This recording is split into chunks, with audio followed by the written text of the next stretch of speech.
First and foremost, I think certainly for me, the sequence through the golf ball is 10 times better we're getting there in now, just terms of getting a routine. I mean, this, as I said, this movement here now with the club down here, I don't think long term will have to happen every time. You just know how holding the golf club is going to feel correct. You just hold it better. So it needs to do all these sort of little checkpoints to get it right, okay? When you didn't do it at the moment there now, you may have done it a little bit, I'm not sure. I think you're just gripping the club there now. You didn't do the grip correctly. And you see where you're holding the club there now, look where the club is back here. It's leaning back. So you've already got a lot of shaft lean there now. Then as you set your feet, this is your practice swing, I know, but these practice swings, you know, again, not really sort of conducive to your left arm, how your left arm wants to work through impact there, that sort of He's going to bend a little bit through that. That's again part because the grip was as it was because you hadn't done that initial sequence of the checkpoint there, okay? Then you went to the golf ball there, hadn't really checked it, okay? Now, bit of a waggle there now. That for me is a closed club face, or certainly a de-lofted club face when you get to it, okay? Yeah. As we get into when the ball's about to be hit and so on, just before the takeaway there, okay? That club face now is down. And there's no angle on that metal, and all the golf ball knows, okay, it can't read underneath the golf club. Oh, you got a 5-iron there. I'm going to go off like a 5-iron should be. All it knows is the angle of that metal. If the metal angle is down this way, it's going to go low, and that's just going to be a given. Okay, so your launch angle was sort of the low, like 8, 9, 10, that kind of thing. So very, very low, and also going to be very much to the left. Again, the handle, you can see the leaning of the shaft forward, going to give yourself a lot more lower trajectory. Okay, so doing this on the side now, getting your club there now, bringing the club back into the golf ball. Look at that club face compared to that club face. Just look at the shaft angle. I mean, how that shaft exits the top of the screen there.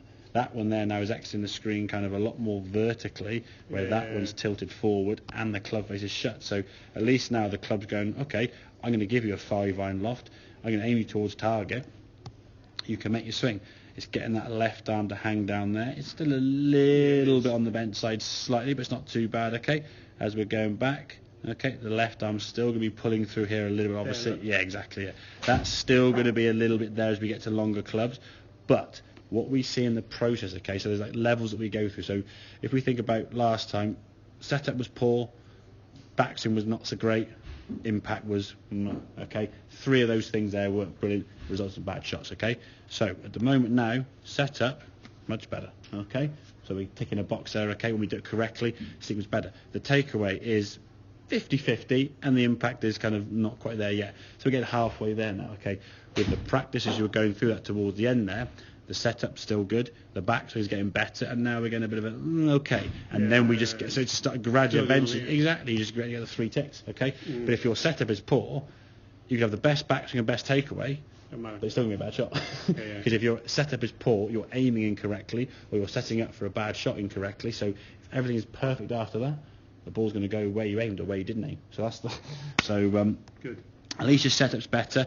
Again, head's down a long time, still down, kind of comes at the end there. There's a much more freer movement of the ball now, which is good, okay. Head can come through a little bit more, as you said, but keeping that width in the swing, doing those practice moves we said, we're keeping the arms there, but you can see where that left elbow wants to go. When you put more speed to this now, he's going up here with a driver, he's just catching top of the golf ball, okay. I think with the club being a little bit longer as well, almost instinctively your brain goes, oh crikey, this club feels too long. It's only that much longer. But you almost, when you gave me the club that was the right length, you went, oh my God, this was really better. This was a lot better. And then you change the club, you can see the 2 clubs only that much different. So it's almost how your body's going to react. Okay, so and that just shows how much is a mental game in some ways. So yeah, so a lot of positives to take away. Good. The way you hit the 5-iron was as good as I've seen you hit it, truth be told. Everything was consistent. The pleasing thing was when you did hit a bad shot, which you're gonna, as we said, you then were able at the end, towards the end of the 5-iron session there, sort of step back, take a breather, take a thing, do a few practice swings, do a few moves to try and focus on what you need to do, get away from that mindset, keep the head down, keep your arms straight, all these things we're trying to do, okay, and then just go back, and then your shot after a bad one was at least an average to good one, okay, whereas before your bad one was another bad one, another bad one, a worse one, a club snapped on your knee, and then club thrown out of bounds, and it's like, oh God, give me a, and then 6 holes later you've gone blah blah blah blah blah, you're going, this is rubbish, okay. At least if you have a bad shot, okay, we can maybe salvage 1 point or blob 1 hole, and then step back onto the next tee and do the best we can for that next hole. So you're playing basically 18 1-hole rounds rather than 1 18-hole round, so we're just trying to get frustrated and okay. Okay, good. Excellent.